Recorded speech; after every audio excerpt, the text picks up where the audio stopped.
makahaba, hana uwezo wa kuwaokoa. Ni ujumbe unaotuhamasisha kila mmoja afikie toba. Ondokeni kwake mama makahaba, hana uwezo wa kuwaokoa. Ni ujumbe unaotuhamasisha kila mmoja afikie toba.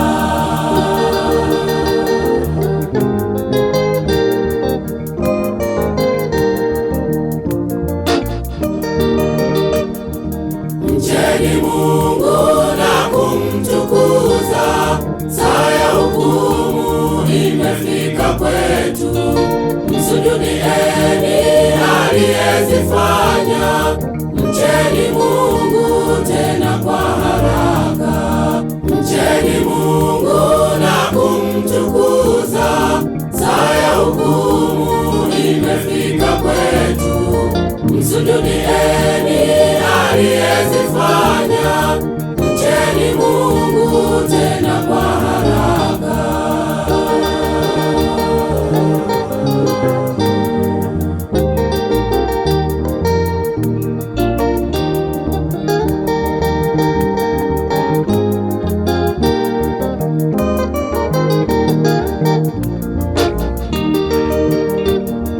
Sauti ya malaika huyu yasema, mtu akimsujudia mnyama na kupokea chapa ya jina lake, yani vikali Yusifilidei, kumcha Mungu hakumo ndani yake, wala jina lake halimo kitabuni.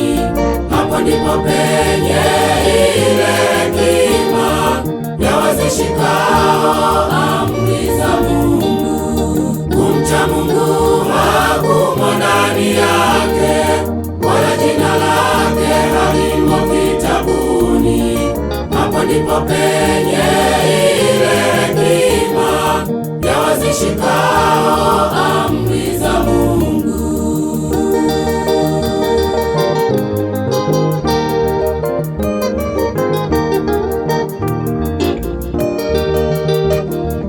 Mcheni Mungu na kumtukuza, saa ya hukumu imefika kwetu. Msujudieni aliyezifanya, mcheni Mungu tena kwa haraka. Mcheni Mungu na kumtukuza, saa ya hukumu imefika kwetu. Msujudieni aliyezifanya, mcheni Mungu tena kwa haraka.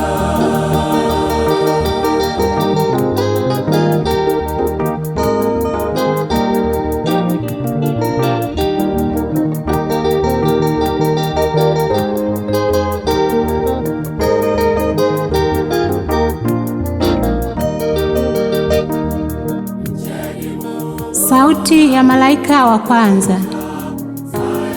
Mcheni Mungu na kumtukuza, msujudieni yeye aliyezifanya mbingu na nchi na bahari na chemchemi za maji.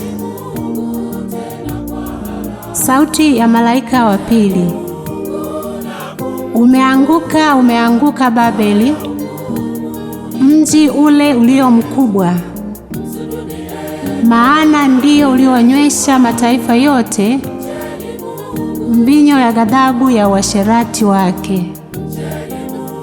Sauti ya malaika wa tatu. Mtu awaye yote akimsujudu huyo mnyama na sanamu yake na kupokea chapa katika kipaji cha uso wake au katika mkono wake, yeye naye atakunywa mvinyo wa ghadhabu ya Mungu iliyotengenezwa pasipo kuchanganywa na maji. Mcheni Mungu tena kwa haraka, mcheni Mungu na kumtukuza, saa ya hukumu imefika kwetu. Msujudieni aliyezifanya, mcheni Mungu tena